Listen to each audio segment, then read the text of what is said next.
مچاؤں گا تجھے قتل کر شور مچا کے قتل کروا دوں. اس نے کہا خدا کا نام لے، میں مزدور آدمی ہوں، میں نے کبھی ایسا برا کام نہیں کیا، تو میں نہیں چاہتا کہ میں اپنے دامن کو داغدار کروں اللہ کی بارگاہ میں پہنچ.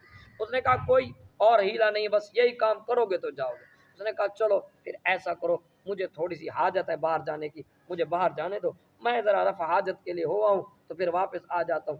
جب وہ گیا تو وہ گیا اس باتھ روم میں، اس جہاں پیشاب کرتے تھے وہاں گیا. اس نے کہا اس گناہ سے بہتر ہے کہ یہ کام کر دیا. اللہ اکبر. یہ بندے کا اپنا تقویٰ. بندہ جب بچنا چاہے، اللہ اکبر، یہ بڑی نیکیاں کرنی پڑتی ہیں، اپنے آپ کو سنبھالنا پڑتا ہے. اللہ اکبر. تو اس بندے نے کیا کیا، اپنے اوپر ساری گندگی لگائی.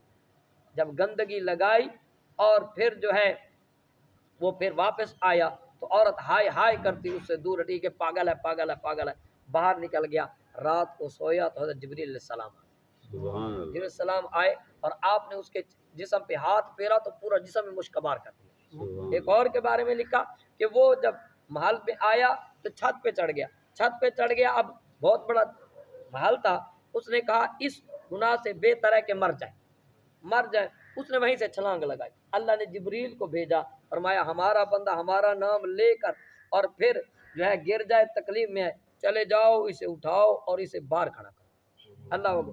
جب دیکھا عورت نے یا تو اوپر کھڑا تھا یہ چھلانگ لگائی، یا دیکھا تو باہر کھڑا تھا. عورت نے بھی کہا یہ بندہ با کمال ہے، پھر بلوایا، معافی بھی مانگی اور مسلمان ہو گئے. اللہ اکبر. تو اللہ تعالیٰ اپنے بندے کے لیے اسباب پیدا فرما دیتا ہے. بندہ اللہ سے مدد مانگے. فرمایا وَاسْتَبَقَ الْبَابَ وَقَدَّتْ قَمِيصَهُ. فرمایا جب بھاگے دروازے کی طرف تو فرمایا اس وقت پیچھے اور آگے یوسف تھے اور پیچھے عورت تھی. وہ آپ کو بھاگتے بھاگتے اس نے قمیض آپ کے پیچھے سے پکڑ لی اور زور سے کھینچی کہ کس طرح یوسف کو روک لوں. وہ اس بات سے بھی ڈر گئے اگر یوسف باہر نکل گیا، کیونکہ یوسف نے تو اب دروازوں کو تو کھول دیا ہے، اب یہ باہر چلا گیا تو میں بدنام ہو جاؤں، کسی طرح اس کو اپنے دامے جال میں اب پھنسا لوں اور کوئی نہ کوئی کس طرح راضی کر لوں. جب اس نے آپ کی قمیض کو پیچھے سے پکڑا، آپ نے زور لگایا، قمیض آپ کی پھٹ گئی. وَأَلْفَ يَا سَيِّدَهَا لَدَى الْبَابِ کہیے سبحان اللہ. اس عورت کا خامد جو ہے وہ دروازے کے قریب ان دونوں کو مل گیا. جب دونوں کو ملا اب دیکھا کہ عورت حقہ بکا ہے اور یوسف اطمینان میں ہے. یوسف علیہ الصلوۃ والسلام اطمینان میں ہے. اور ظاہری بات ہے مجرم ہمیشہ اپنے چہرے کے اوصاف سے پہچانا جاتا ہے. ہم عام لوگ بندے کو نہیں پہچانتے، لیکن ایک پولیس والا بندے کو پہچان لیتا ہے یہ کس طرح کا بندہ ہے. تو جناب جب عورت کے جو تیور تھے چہرے کے اور اس کے جو انداز تھے وہ بتا رہے تھے کہ یہ مجرم ہے، وہ عورت جب سامنے پہنچی تو تر تر فوراً بولی، کہنے لگی قالت ما جزاء من اراد باہلک سوءا. اے میرے گھر والے بتاؤ اس بندے کا کیا جزا ہے، کیا سزا ہے اس بندے کی، من اراد سوءا جو تیرے گھر باہلک تیرے گھر والوں کے ساتھ برائی کا ارادہ کرے، الا ان یسجن. اب کہو سبحان اللہ. اندر دل میں محبت کھڑی تھی کیونکہ آپ پر وہ فریبتا تھی اور دیوانی تھی آپ کی، وہ تو پہلے ہی دیوانی تھی آپ کی. تو اس نے اپنی محبت کو بھی بچایا. اور یا تو ہوتی نا کہ کہتی کہ اس کو قتل کروا دو، نہیں، اس نے کہا الا ان یسجن، اس کی سزا یہ ہے کہ اس کو قید میں ڈالا جائے. وہ نہیں چاہتی تھی کہ یوسف علیہ الصلوۃ والسلام کو قتل کر دیا جائے. اس نے کہا اس کی سزا پہلے ہی تجویز کر دی. کہنے لگی اس کی سزا یہ ہے سوائے اس کے اور نہیں بنتی، اس کو قید کر دیا جائے. جب بادشاہ کا بادشاہ کا غصہ ذرا ٹھنڈا ہو جائے گا ہو سکتا ہے اس کو چھوڑ دے. تو کہنے لگی الا ان یسجن، اس کو قید میں ڈال دیا جائے، او عذاب علیم، یا پھر اس کو دردناک عذاب دیا جائے. اللہ اکبر کبیرہ. علماء کرام نے لکھا کہ جب اس نے یہ بات کی نا اپنے گھر والے سے تو قطفیر جو عزیز مصر تھا اس کے اندر غیرت کا مادہ بہت کم تھا، ورنہ اگر ایسی بات ہوتی کوئی بھی بندہ ہو برداشت نہیں کرتا کہ اس کی بیوی کے ساتھ ایسا معاملہ ہو تو وہ قتل کروا دیتا. لیکن رب تعالی مدبر ہے، تدبیریں کرنے والا ہے. اس نے عورت کو کہا، عورت نے کہا کہ اس نے تیرے گھر کے ساتھ ایسا ایسا کام کیا ہے، اس کو یا تو قید میں ڈلوا یا پھر جو ہے اس کو دردناک عذاب دے.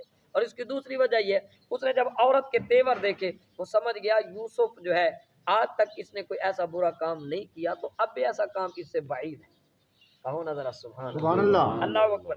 تو یوسف کی طرف چہرہ کیا اور کہنے لگا یوسف یہ جو کہہ رہی ہے کیا بات کہہ رہی ہے، تو کیا کہتے ہو، آپ کا کیا ہے؟ آپ نے فرمایا قال ہی راودتنی عن نفسی وشہد شاہد من اہلیہ.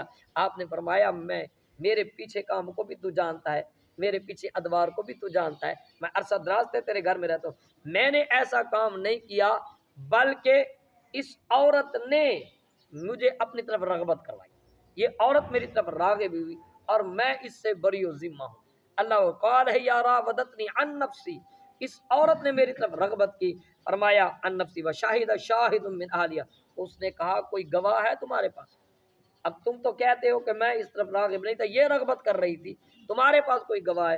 تو بزرگوں نے فرمایا کہ اس وقت دو لوگ تھے، کہو تو ذرا سبحان اللہ، دو لوگ، ایک کہا کہ وہ اس عورت کا چچا زاد ایک بندہ تھا، ایک روایت میں کہ چچا زاد وہ بڑا جو ہے حاذق آدمی تھا، بڑا ذہین اور فطین اور بڑے فیصلے کرنے والا آدمی تھا، اس نے حضرت یوسف علیہ السلام کو دیکھا نہیں تھا، بن دیکھے اس نے بھی باہر سے وہ جب آ رہا تھا اس دروازے کے الفیا سید الباب، وہ عزیز مصر اس بندے کے ساتھ آ رہا تھا، تو انہوں نے ذرا دوڑنے کی آواز سنی، انہوں نے کہا یہاں دو دوڑنوں کی آواز آ رہی ہے، ایک مرد کی آ رہی ہے ایک عورت کی آ رہی ہے، اگر یہ دوڑ رہے ہیں مجھے نہیں لگتا یہ کوئی اچھا کام ہو رہا ہے، یہاں جو دروازے کے پیچھے دوڑنے کی آوازیں آ رہی ہیں یہ کوئی اچھا، کوئی دوڑنے کی آوازیں نہیں آ رہی، یہاں کوئی کام خراب ہے، دیکھو اگر مرد کی قمیض پیچھے سے پھٹی ہے، پیچھے سے پھٹی ہے تو عورت خطا کار ہے، اور آگے سے پھٹی ہے تو پھر مرد خطا کار ہے، ابھی دیکھا نہیں تھا، اس نے پہلے ہی فیصلہ کر دیا، تو جب سامنے بات ہوئی تو قمیض کو دیکھا گیا